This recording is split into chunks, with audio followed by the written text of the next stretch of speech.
Wife cheated for fun and justified it, so I divorced her. Now she's desperately begging to come back. I, a 30-year-old male, and my wife, a 27-year-old female, have been married for 4 years now. We got married relatively young, at least she was pretty young, but it really felt right for both of us at the time. We dated for about a year and some change, and that was enough for us. We knew we were meant to be. Though with some recent developments, I'm not sure if we truly were. I have a pretty solid job. My brothers and I operate a jewelry business together. We built it out of nothing, and we've grown it to very profitable levels, which is something to be proud of. I know people say business with family can be very hard, but honestly, for us, it's been a dream. We've never been the kind of siblings to butt heads with each other constantly, so your mileage may definitely vary. On the other hand, my wife opened a cute cafe where people could come to get pastries, drink coffee, and read books.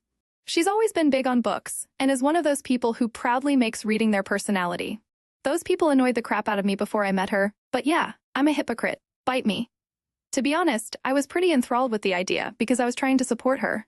So, I did her favors by helping her pay the rent on the place she's using for the cafe.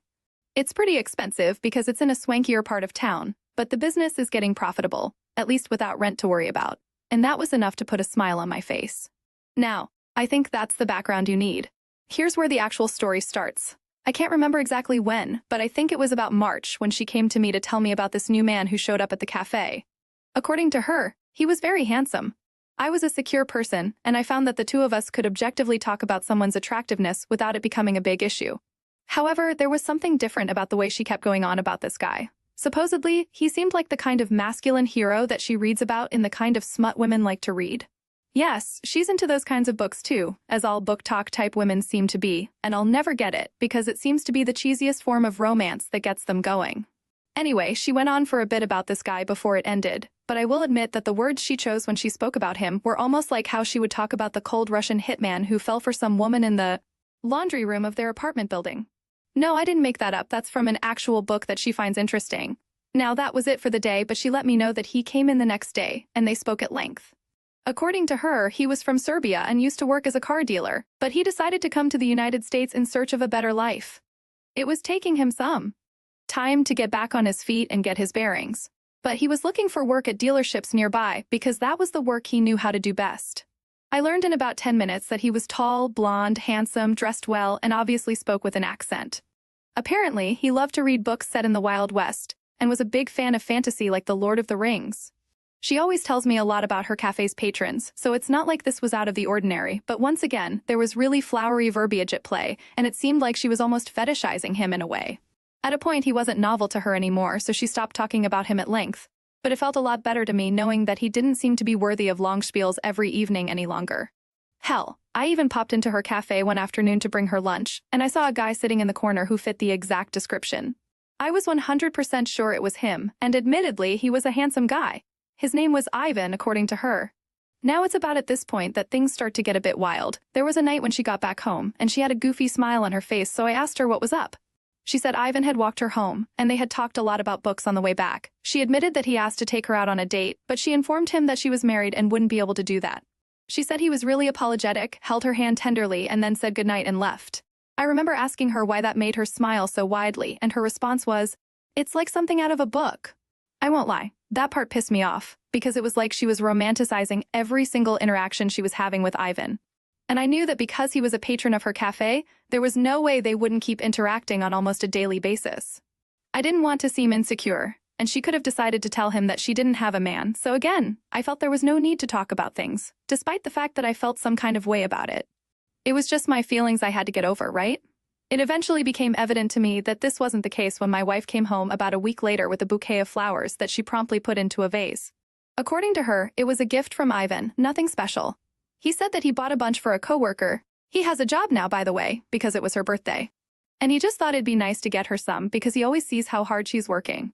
I felt my head get hot as she said that because she was trying to paint the situation like she was a schoolgirl who didn't understand when someone liked her. I asked her straight up whether she could tell that Ivan really liked her. She said it was obvious, especially after he asked her out, but she believed the flowers were just a friendly thing. That had me baffled, because if you're a guy, you probably don't get flowers for a girl that rebuffed you, even if it was because she was married, as a friendly thing.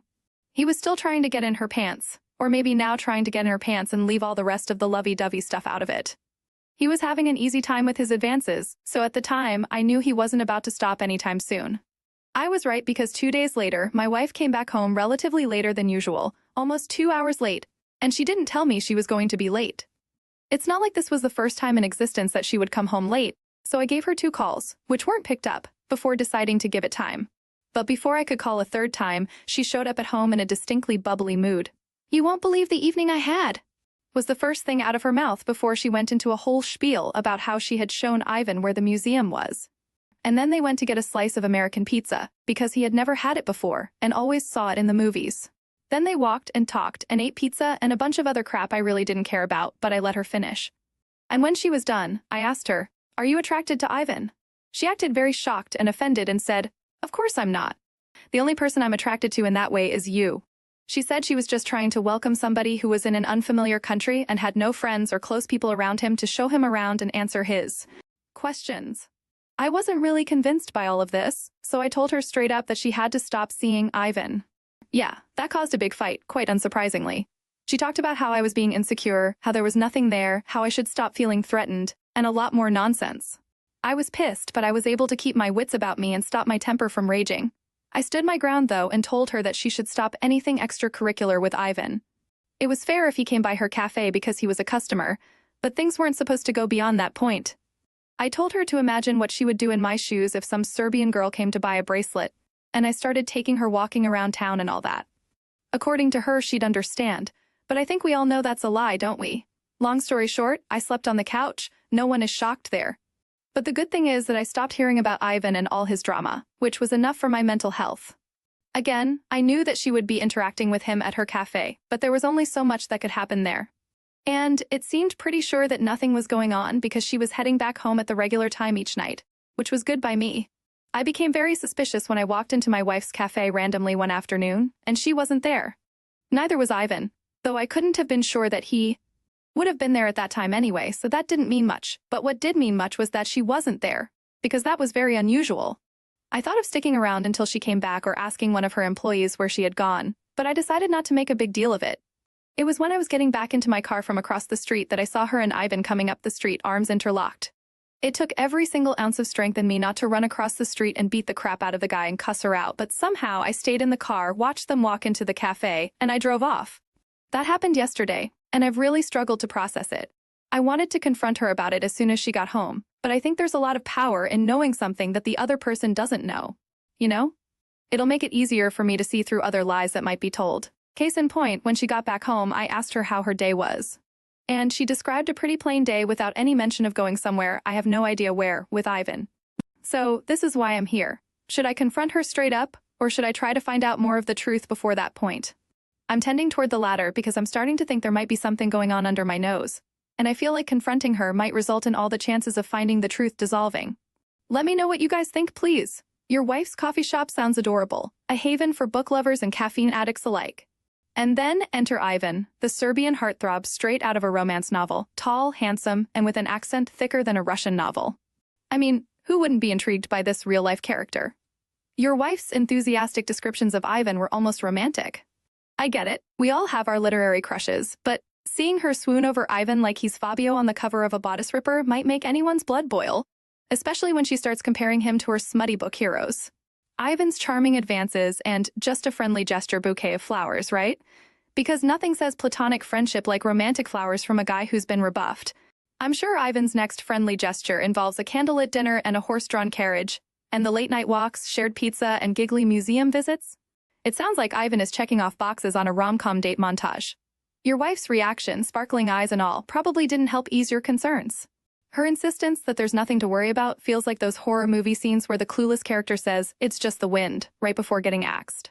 Update 1. Hey guys, it's me, the guy from that post about the wife with the cafe and the Serbian man. Well, I'm back with a pretty big update.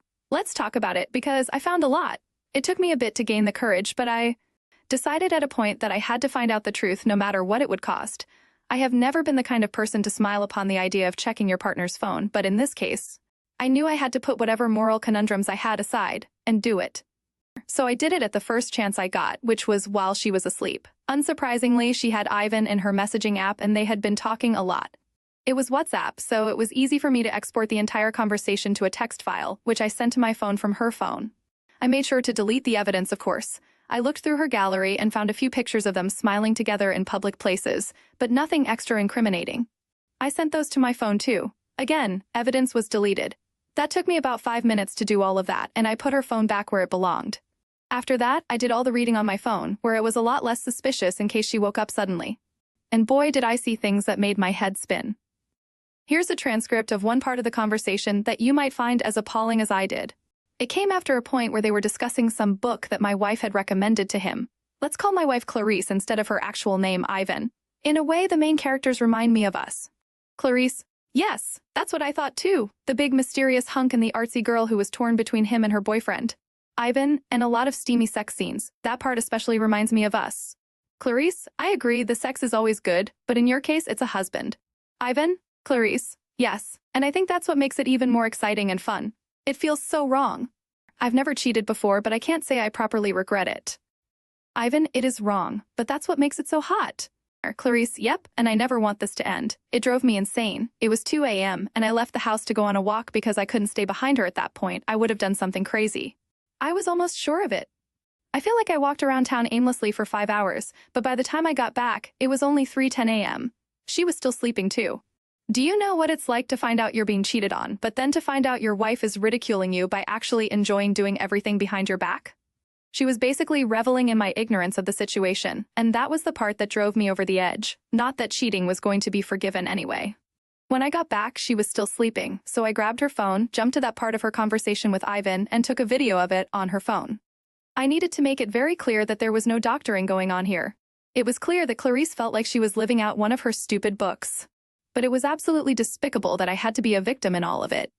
She has no idea that I know this, but the divorce is cooking up. There's really no other way for this to go. I also need to see her go down. I need to see Ivan go down too. I don't know how I'm going to do this, but I need both of them to hurt, and I need them to hurt badly. Honestly, anyone in your shoes would have done the same.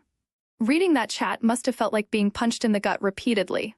The whole reminds me of us and steamy sex scenes part, her reveling in the excitement of cheating. That's a special kind of betrayal. Kudos for keeping your cool and going for a walk. If it were me, I'd probably have ended up on the evening news, but you handled it like a pro. You even took a video of the chat for proof. Nicely done. Now you've got the smoking gun, so divorce is on the horizon, and honestly, that's the best route. Clarice clearly thinks she's living out some kind of torrid romance novel, but she's about to get a reality check. As for Ivan, I hope he enjoys his time in Fantasyland because you're about to drop a reality bomb on both of them. Update 2, it's been done, and it was glorious. This is the final saga of the Serbian man Ivan and the book-loving, treacherous, cheating wife Clarice. In this whole thing, they had no idea they should have been a lot more worried about me than they were. Let me rush through the boring parts of the story. Clarice went to work one day, and I parked across the street in an Uber.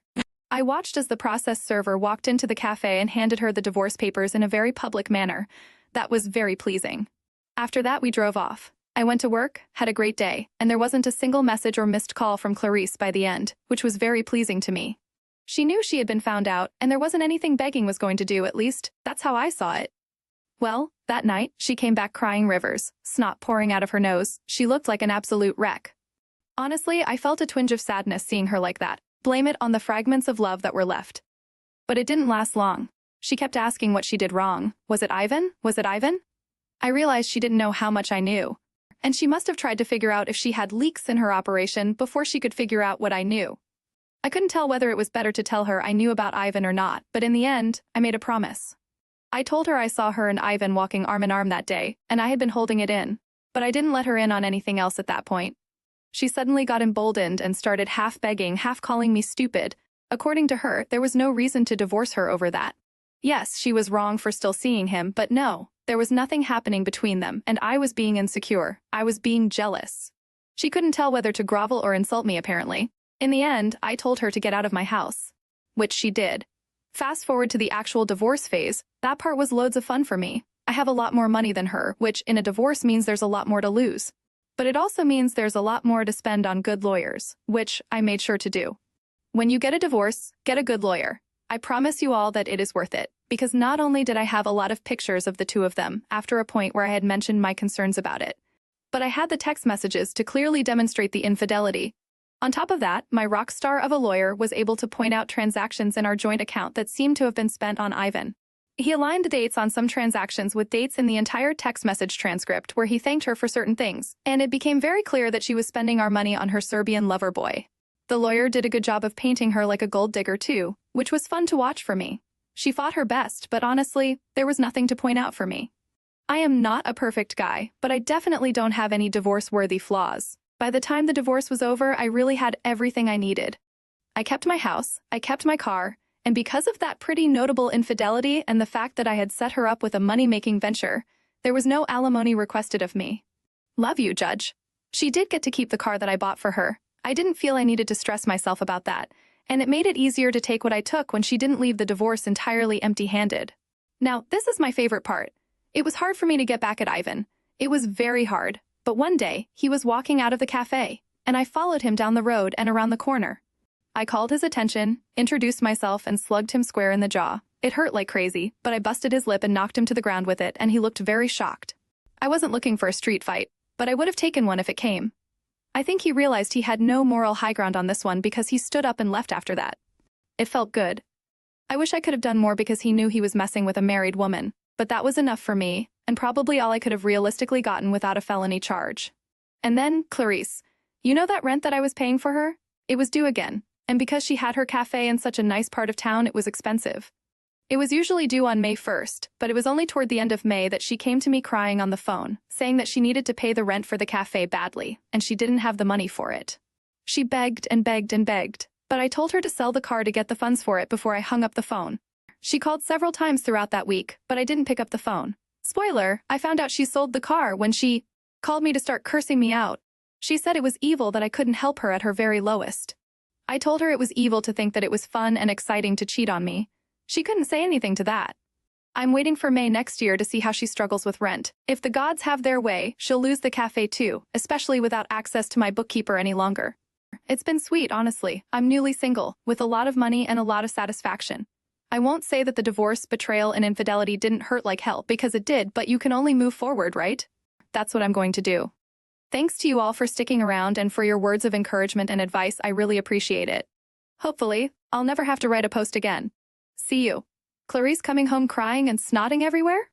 Priceless. I can almost picture her trying to toggle between groveling and calling you stupid. She really thought she could spin the arm-in-arm story into some harmless friendly stroll like, oh no honey, he's just my walking buddy, right? Because that's totally normal. And the divorce? You played that like a maestro, bringing in a rock star lawyer and nailing her with the evidence. Plus, those transactions aligning with her little love messages, that's courtroom gold. Watching her get painted as a gold digger must have been pure satisfaction. Keeping the house, the car, and avoiding alimony? That's the jackpot. And Clarice selling her car to pay rent? That's just poetic justice. Her calling you evil? Hilarious. She had no leg to stand on. Here's hoping she loses the cafe next year too. Karma's a relentless companion. So, here you are, newly single, loaded with cash, and a satisfying victory under your belt.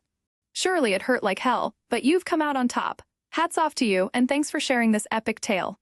What do you think of OP's revenge? Share your thoughts with us in the comments below. And thank you for joining us today. Be sure to like and subscribe, and hit that notification bell so you don't miss out on our next video. Tune in next time.